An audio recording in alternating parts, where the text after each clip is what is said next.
Hello, welcome again. So I'm here with a new series. ഇപ്പം എല്ലാം ഒരു competitive എക്സാമിൻ്റെ ഒരു ടൈം അല്ലേ. സോ ഒത്തിരി ആൾക്കാർ ഇപ്പം ഈസ് ടുവേർഡ്സ് എൻക്ലെക്സ് ആർ അപ്പം എൻക്ലെക്സ് ക്വസ്റ്റ്യൻ ഡിസ്കഷനാണ് എൻ്റെ പുതിയ series, NCLEX question discussion with Jis. So ഞാൻ ഓരോ സിസ്റ്റം വൈസ് നമ്മൾ സ്റ്റാർട്ട് ചെയ്യാൻ പോവുകയാണ്. ഞാൻ ആദ്യം തുടങ്ങാൻ പോകുന്ന സിസ്റ്റം കാർഡിയോവാസ്കുലർ സിസ്റ്റമാണ്. ഇന്നതിൻ്റെ ഫസ്റ്റ് എപ്പിസോഡാണ്.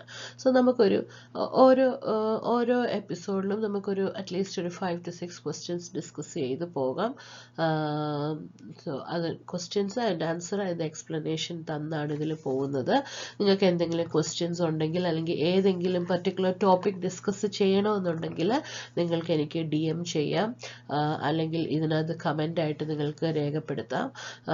ഇതിൻ്റെ പുതിയ പുതിയ എപ്പിസോഡ്സ് നിങ്ങൾക്ക് ലഭിക്കണമെങ്കിൽ നിങ്ങൾ ഈ ചാനൽ സബ്സ്ക്രൈബ് ചെയ്യുക, അതുപോലെ തന്നെ ബെൽ ബട്ടൺ പ്രസ് ചെയ്യുക. കാരണം പുതിയ എപ്പിസോഡ്സ് വരുമ്പോൾ നിങ്ങൾക്ക് നോട്ടിഫിക്കേഷൻ കിട്ടാനും വേണ്ടി അത് ഒത്തിരി ഹെൽപ്ഫുൾ ആയിരിക്കും. ഈ സീരീസിൻ്റെ പ്രത്യേകത മലയാളത്തിലായിരിക്കും ഈ ക്വസ്റ്റ്യൻസ് ഡിസ്കസ് ചെയ്യുന്നത്. അതുകൊണ്ട് എല്ലാവർക്കും എളുപ്പത്തിൽ മനസ്സിലാകുന്ന രീതിയിൽ ആയിരിക്കും ഈ ക്വസ്റ്റ്യൻസ് ഒക്കെ ഡിസ്കസ് ചെയ്യുന്നത്. സോ നമുക്ക് ഫസ്റ്റ് ക്വസ്റ്റ്യൻ നോക്കാം. A nurse is making an initial client round at the beginning of the shift. Which client should the nurse see first? അപ്പോൾ നമ്മളൊരു ഷിഫ്റ്റിൽ വന്നു, നേഴ്സ് റൗണ്ട്സ് തുടങ്ങുകയാണ്. ഏത് പേഷ്യൻ്റിനെയാണ് നേഴ്സ് ആദ്യം കാണേണ്ടത്? അപ്പോൾ ഇതൊരു പ്രയോറിറ്റി ക്വസ്റ്റ്യൻ അല്ലേ. നമുക്കിവിടെ 4 ഓപ്ഷൻ ഉണ്ട്. 36-year-old client with endocarditis who has a temperature of 100.6 degree Fahrenheit, chills, malaise and a heart murmur. രണ്ടാമത്തെ option, a 40-year-old client with pericardial effusion who has a blood pressure of 84/62 millimeters of mercury and a jugular venous distension. പിന്നെ മൂന്നാമത്തെ option, a 67-year-old client admitted for pneumonia with new onset atrial fibrillation who has a blood pressure of 130/90 millimeters of mercury and a heart rate of 110 beats per minute. Fourth option, a 70-year-old client with advanced heart failure who is receiving intravenous diuretics and has a blood pressure of 80 millimeters of mercury and is watching television. അപ്പോൾ ഇതാണ് നമ്മുടെ 4 options. ഒരു cardiovascular പേഷ്യൻറ്റിനെ സംബന്ധിച്ചിടത്തോളം എൻഡോകാർഡൈറ്റിസും pericardial ഇൻഫ്യൂഷനും അതുപോലെ തന്നെ new onset atrial ഫിബ്രിലേഷനും heart failure എല്ലാം ഈക്വലി ഇമ്പോർട്ടൻ്റ് ആണ്.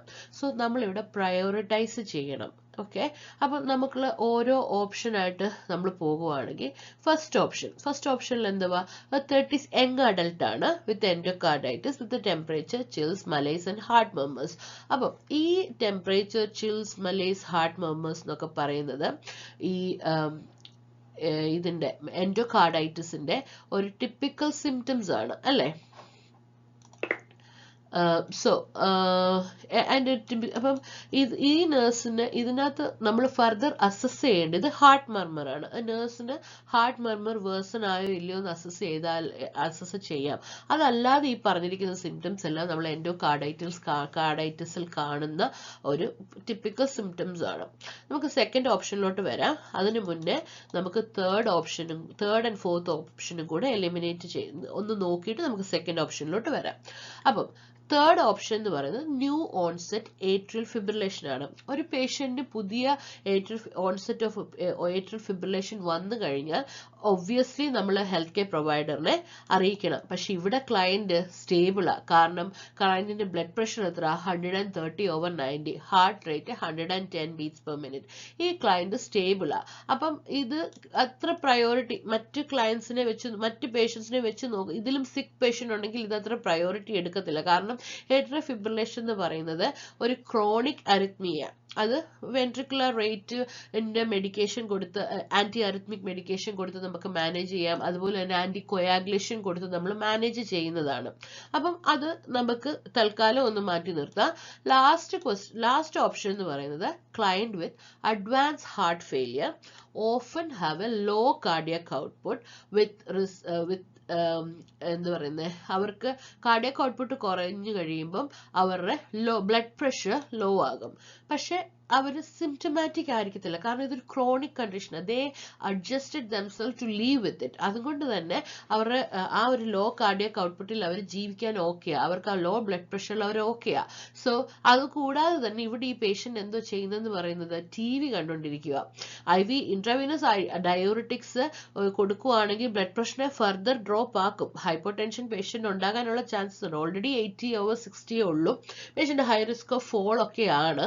അങ്ങനെ ഉണ്ടെങ്കിൽ തന്നെ ഈ പേഷ്യന്റ് സ്റ്റേബിളാ. അതിനർത്ഥം TV കണ്ടുകൊണ്ടിരിക്കുക, സ്റ്റേബിളാ, പ്രത്യേകിച്ച് സിംറ്റംസ് ഒന്നുമില്ല. സോ ആസ് എ നേഴ്സ് വേറെ പേഷ്യന്റ് നമുക്ക് പ്രയോറിറ്റി പേഷ്യന്റ് ഉണ്ടെങ്കിൽ ഈ പേഷ്യന്റിനെ നമുക്കൊരു അൺലൈസൻസ് പ്രാക്ടീഷണറിന് ഡെലിഗേറ്റ് ചെയ്തിട്ട് പേഷ്യന്റിനെ നോക്കാൻ പറയാം. പേഷ്യന്റ് ബെഡിൽ നിന്ന് ഇറങ്ങാതെ നോക്കാൻ പറയാം. കാരണം പേഷ്യന്റ് ബെഡിൽ നിന്ന് ഇറങ്ങിയാൽ ഹൈപ്പർ ടെൻഷൻ കാരണം ഫോൾ ആകാനുള്ള ചാൻസസ് ഉണ്ട്. ഇനി നമ്മൾ തിരിച്ചു പോകുന്നത് ഓപ്ഷൻ നമ്പർ 2. ഓപ്ഷൻ നമ്പർ 2ൽ എന്തോ പറഞ്ഞിരിക്കുന്നത്, 40-year-old client with pericardial effusion.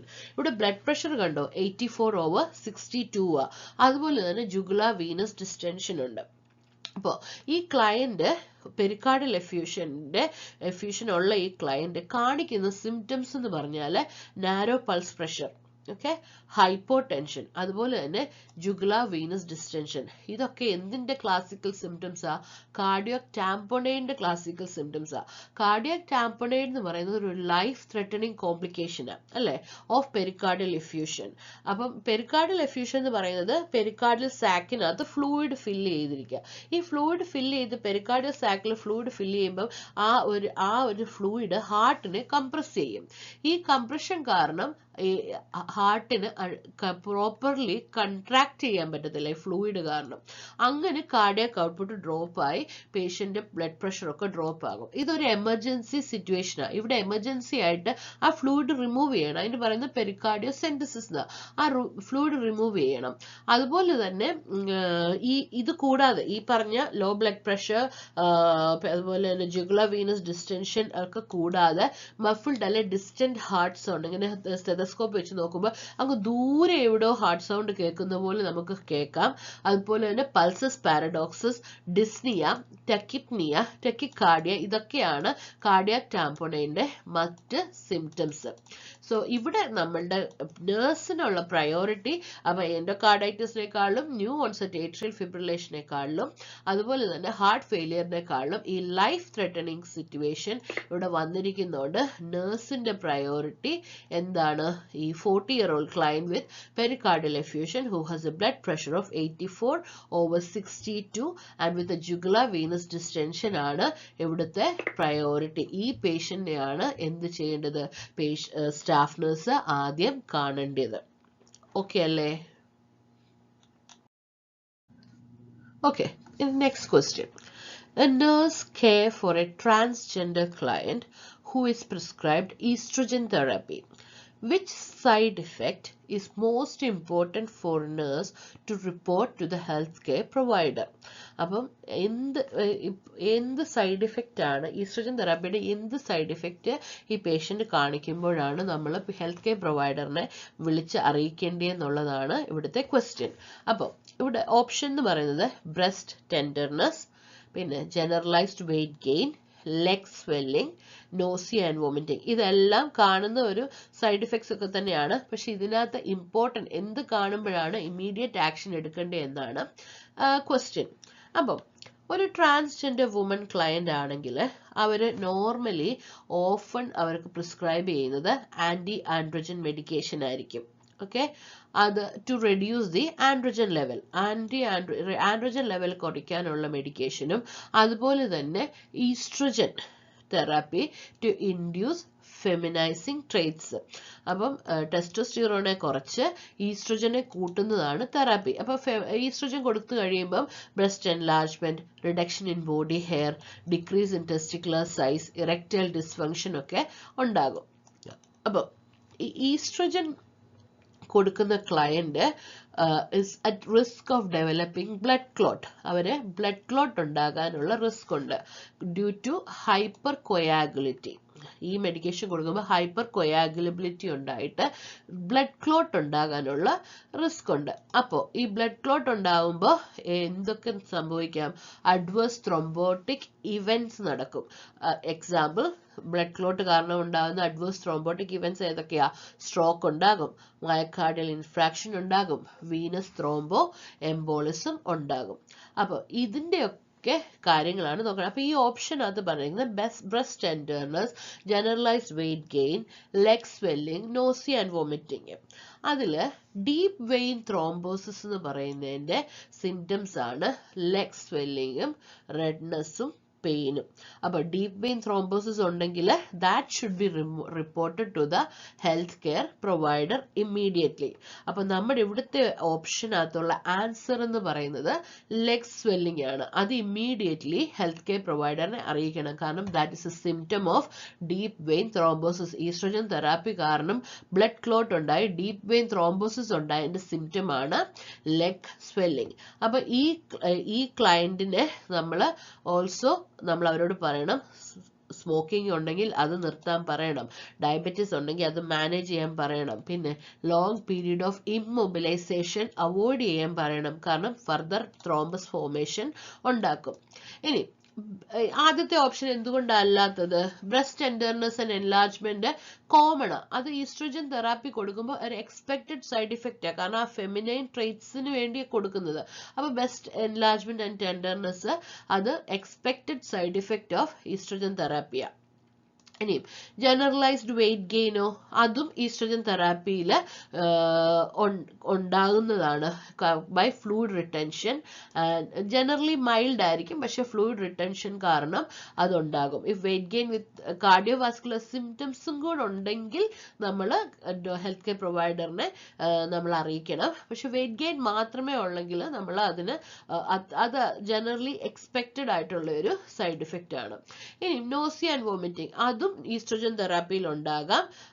പിന്നെ അത് നമുക്ക് കുറച്ചൊക്കെ ഡോസ് അഡ്ജസ്റ്റ്മെന്റിൽ കൂടെ നമുക്കത് സോർട്ട് ചെയ്യാം. അതുപോലെ തന്നെ പേഷ്യന്റിനോട് അലോങ് വിത്ത് ഫുഡ് ഈ തെറാപ്പി എടുക്കാൻ പറയാം. അപ്പം ഇതിനകത്ത് മെയിൻ ആയിട്ടുള്ള ഒരു റിസ്ക് എന്ന് പറയുന്നത് ഈസ്ട്രജൻ തെറാപ്പി എടുക്കുന്ന ക്ലയന്റിന് are at high risk for hypercoagulability and thromboembolic complication.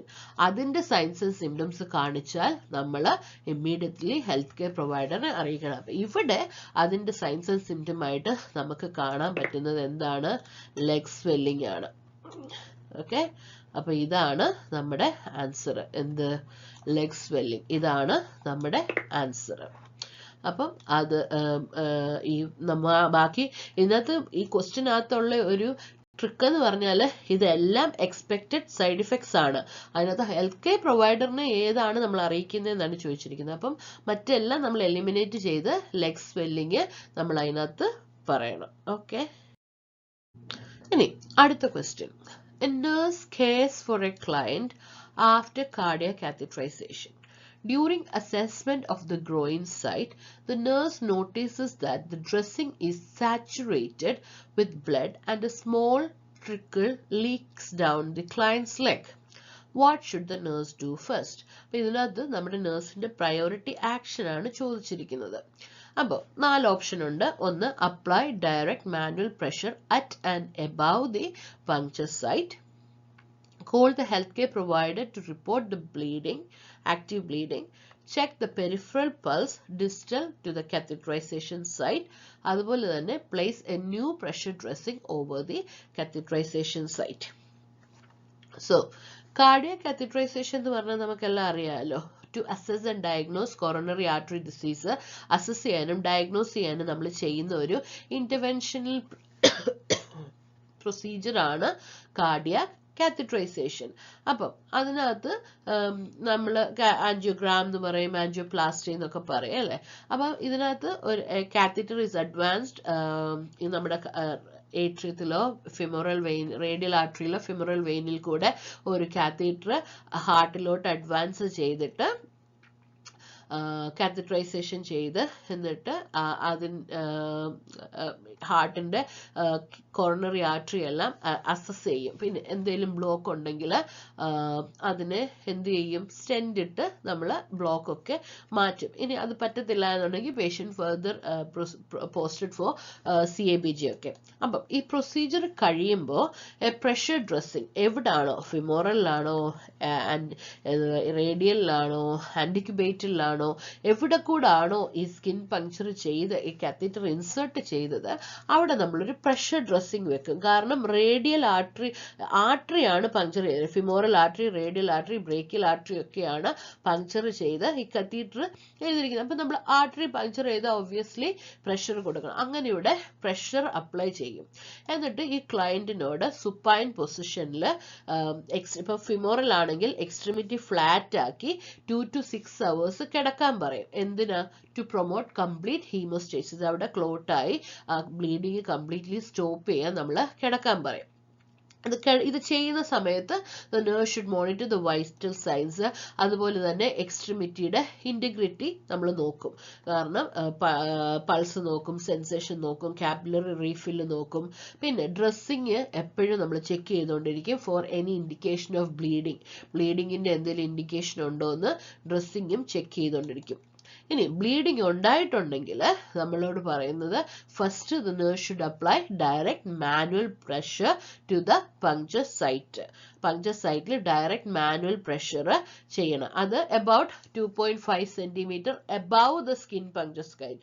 Skin പങ്ക്ചറിന്റെ ഒരു 2.5 centimeter എബവ് ആണ് നമ്മൾ പ്രഷർ കൊടുക്കേണ്ടത് ടു അച്ചീവ് ദ ഹീമോസ്റ്റേസിസ്. അതുപോലെ തന്നെ to keep the client stable.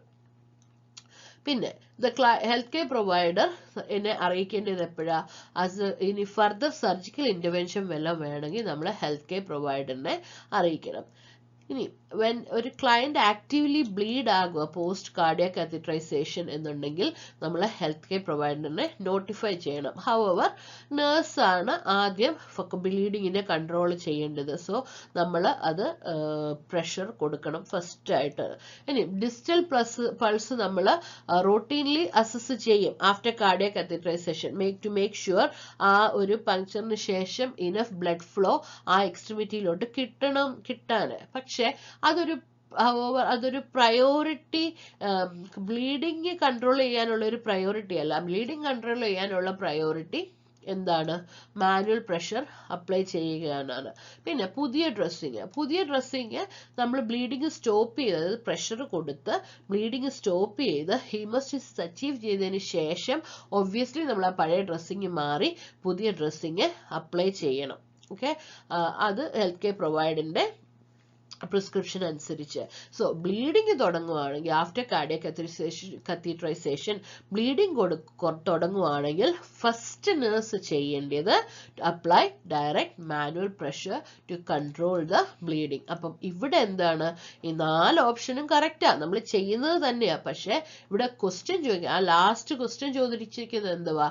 ബാക്കി പറഞ്ഞിരിക്കുന്ന സിറ്റുവേഷനിൽ ചെയ്യുന്നതാണ് ഈ പറഞ്ഞിരിക്കുന്ന 4 ഓപ്ഷനും. പക്ഷെ ഇവിടെ ലാസ്റ്റ് സെന്റൻസ് നിങ്ങൾ വായിക്കണം, അത് important. What should the nurse do first? Nurse എന്താണ് ആദ്യം ചെയ്യേണ്ടത്? അപ്പൊ നേഴ്സ് ആദ്യം ചെയ്യേണ്ടത് എന്തുവാ? Direct manual pressure at and above the skin puncture site. ഇതാണ് നേഴ്സ് ആദ്യം ചെയ്യുന്നത്. അപ്പൊ ഇവിടുത്തെ ആൻസർ എന്തുവാ? Option 1 apply direct manual pressure ആണ് ഇവിടുത്തെ ഓപ്ഷൻ. Next question. An experienced nurse is mentoring a new registered nurse RN on a telemetry unit. The new RN is measuring orthostatic blood pressure for a client. Which situation would warrant intervention by the experienced nurse? അപ്പോൾ ഇവിടെ question ശ്രദ്ധിക്കണം. ഒരു പുതിയ ആറിനെ ഒരു experience nurse പഠിപ്പിക്കുക. എന്ത് ചെയ്യാൻ? ഓർത്തോസ്റ്റാറ്റിക് ബ്ലഡ് പ്രഷർ എടുക്കാൻ പഠിപ്പിക്കുക. അപ്പോൾ ഈ പുതിയ നേഴ്സ് എന്ത് ചെയ്യുമ്പോഴാണ് ഈ എക്സ്പീരിയൻസ് നേഴ്സ് ഇടപെടേണ്ടത്? അതാണ് ക്വസ്റ്റ്യൻ. ഇനി അതിൻ്റെ ഓപ്ഷൻ എന്ന് പറഞ്ഞാൽ nurse asks the client to lie supine for 5 to 10 minutes prior to starting the procedure. അടുത്തത്, nurse interprets a decrease in systolic BP by 10 millimeters of mercury as a normal finding. The nurse starts by measuring BP and heart rate with the client standing. A nurse takes BP and heart rate after standing at 1 and 3 minutes interval. ഇതാണ് 4 option. ഇതില് എന്ത് ഓപ്ഷനാണ് തെറ്റെന്നാണ് നമ്മൾ നോക്കേണ്ടത്. കാരണം non experienced അല്ല new RN ചെയ്യുന്ന ഏത് വരുമ്പോഴാണ് എക്സ്പീരിയൻസ്ഡ് RN ഇന്റർവെയിൻ ചെയ്യേണ്ടത് അല്ലെങ്കിൽ അതിനകത്ത് ഇടപെടേണ്ടതെന്നാ ചോദിച്ചിരിക്കുന്നത്. അപ്പം ഒരു തെറ്റ് കാര്യം ചെയ്യുമ്പോഴാണല്ലോ ഒരാൾ ഇടപെടുന്നത്. അപ്പം ഇതിൽ എന്താണ് തെറ്റ് ഓപ്ഷൻ എന്നുള്ളതാണ് നമ്മൾ നോക്കേണ്ടത്.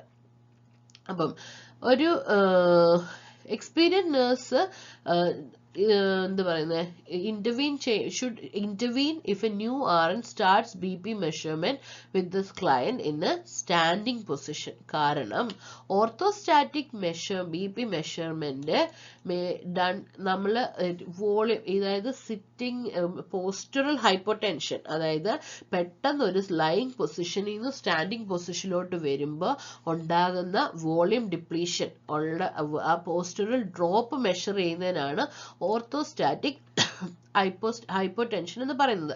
അത് വേരിയസ് റീസണും കൊണ്ടായിരിക്കാം, മെഡിക്കേഷൻ കൊണ്ടായിരിക്കാം, ഓട്ടോണോമിക് ഡിസ്ഫങ്ഷനും കൊണ്ടായിരിക്കാം, വേരിയസ് റീസണും കൊണ്ടായിരിക്കാം. അപ്പൊ ഇത് മെഷർ ചെയ്യുന്ന പ്രൊസീജിയറിന്റെ ആ ഒരു പ്രൊസീജിയർ എന്താന്ന് പറഞ്ഞാൽ procedure for measurement of orthostatic hypotension എന്ന് പറഞ്ഞു കഴിഞ്ഞാൽ ക്ലയന്റ് ആദ്യം ഒരു 5 minutes ലൈ ഡൗൺ ചെയ്യണം. എന്നിട്ട് ക്ലയന്റിന്റെ BP ഹാർട്ട് റേറ്റും എടുക്കണം. അത് കഴിഞ്ഞിട്ട് നമ്മൾ ക്ലയന്റിനെ എഴുന്നേൽപ്പിച്ച് നിർത്തണം. എന്നിട്ട് ക്ലയന്റിന്റെ BPയും ഹാർട്ട് റേറ്റും നമ്മൾ ഫസ്റ്റ് മിനിറ്റിൽ എഴുന്നേറ്റ് നിന്ന് ആദ്യത്തെ മിനിറ്റിലും അത് കഴിഞ്ഞ് 3-ാമത്തെ മിനിറ്റിലും നമ്മൾ എന്ത് ചെയ്യണം, പേഷ്യന്റിന്റെ BP ഹാർട്ട് റേറ്റും ചെക്ക് ചെയ്യണം. ഇനി അങ്ങനെ ചെക്ക് ചെയ്യുമ്പോൾ കിടന്നപ്പം ചെക്ക് ചെയ്ത ബ്ലഡ് പ്രഷറും എഴുന്നേറ്റ് ചെക്ക് ചെയ്ത ബ്ലഡ് പ്രഷറും തമ്മിൽ more than or equal to 20 millimeters of mercury അല്ലെങ്കിൽ ഡയസ്റ്റോളിക് ബ്ലഡ് പ്രഷറിൽ more than equal to 10 millimeters of mercuryയുടെ ഡ്രോപ്പോ അല്ലെങ്കിൽ എഴുന്നേറ്റ് നിൽക്കുമ്പോൾ പേഷ്യന്റിന് ഡ്രോപ്പ് ഇൻ ലൈറ്റ് ഹെഡഡ്നെസ്സോ ഡിസിനെസ്സോ ഒക്കെ ഉണ്ടാകുവാണെങ്കിൽ നമ്മൾ അതിനെ അബ്നോർമൽ ഫൈൻഡിങ് ആയിട്ട് കണക്കാക്കും. അപ്പം ഇവിടെ പേഷ്യന്റ് ഇവിടെ പറഞ്ഞിരിക്കുന്ന പൊസിഷനിൽ, ഇവിടെ പറഞ്ഞിരിക്കുന്ന ഓപ്ഷനിൽ എന്താണ്, nurse has the client lie for supine for 5 to 10 minutes prior to starting procedure. അത് കറക്റ്റാ. ഇനി decrease in systolic by 10 millimeters of mercury as normal finding, അതും കറക്റ്റാ, നോർമൽ അല്ലേ. മോർ ദാൻ 20 in systolic അല്ലേ അബ്നോർമൽ ഫൈൻഡിങ്. ഇനി nurse takes BP and heart rate after standing at 1 and 3 minutes interval, അതും correct. അപ്പൊ ഇവിടെ റോങ് എന്തുവാ, nurse starts by measuring BP and heart rate with client standing. അതായത് ആദ്യം എടുക്കുന്ന BP heart റേറ്റും സ്റ്റാൻഡിങ് പൊസിഷനിൽ എടുത്തു കഴിഞ്ഞാൽ അത് തെറ്റാ. കാരണം ആദ്യം 5 to 10 minutes സുപ്പൈൻ പൊസിഷനിൽ കിടന്ന് എടുത്തതിന് ശേഷമാണ് നമ്മൾ എഴുന്നേൽപ്പിച്ച് നിർത്തി എടുക്കുന്നത്. അപ്പം ഇവിടെ തെറ്റായ ഓപ്ഷൻ എന്തുവാ, ഓപ്ഷൻ നമ്പർ 3. അതാണ് ഇവിടുത്തെ കറക്റ്റ് ആൻസർ. ഏത് സിറ്റുവേഷനിലാണ് എക്സ്പീരിയൻസ്ഡ് RN ഇന്റർവീൻ ചെയ്യുന്നതെന്ന് പറഞ്ഞാൽ ഈ പുതിയ നേഴ്സ് ആദ്യം തന്നെ ചെന്ന് പേഷ്യന്റിനെ നിർത്തിക്കൊണ്ട് BP ഹാർട്ട് റേറ്റും എടുത്താൽ ആ സിറ്റുവേഷനിൽ നേഴ്സ് ഇന്റർവീൻ ചെയ്യണം. ഇനി നമുക്ക് ഇന്നത്തെ ലാസ്റ്റ് ക്വസ്റ്റ്യൻ നോക്കാം. നമ്മൾ ഇന്നൊരു 5 ക്വസ്റ്റ്യനിൽ ഇന്നത്തെ ഈ ഒരു എപ്പിസോഡ് നിർത്തുക. ഇന്നത്തെ ലാസ്റ്റ് ക്വസ്റ്റ്യൻ എന്ന് പറയുന്നത്, A client with mitral valve prolapse MVP has been experiencing occasional palpitation, lightheadedness and dizziness. The healthcare provider prescribes a beta blocker. What additional teaching should the nurse include for this client? അപ്പോൾ experience mitral valve prolapse ഉള്ള ഒരു patient occasional ആയിട്ട് palpitation, light ഹെഡഡ്നെസ്സും ഡിസിനെസ്സും ഒക്കെ വരും. ഇവർ health care provider എന്ത് prescribe ചെയ്തു, beta blocker prescribe ചെയ്തു.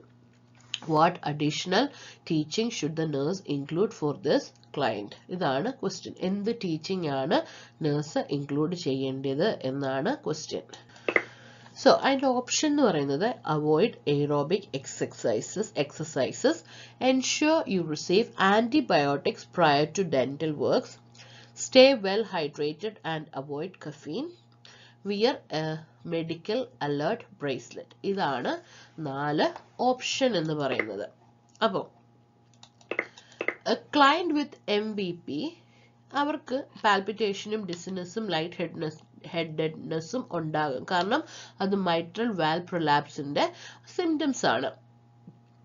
അവർക്ക് അതുപോലെ തന്നെ ചെസ്റ്റ് പെയിനും ഉണ്ടാകും. അതിന്റെ റീസൺ അറിയത്തില്ല, പക്ഷെ ഇത് ചെസ്റ്റ് പെയിനും ഉണ്ടാകും. ഈ ഇതൊക്കെ ഉണ്ടാകുന്നത് പാപ്പിലറി മസിൽസിലുള്ള അബ്നോർമൽ ടെൻഷൻ കാരണമാണ്.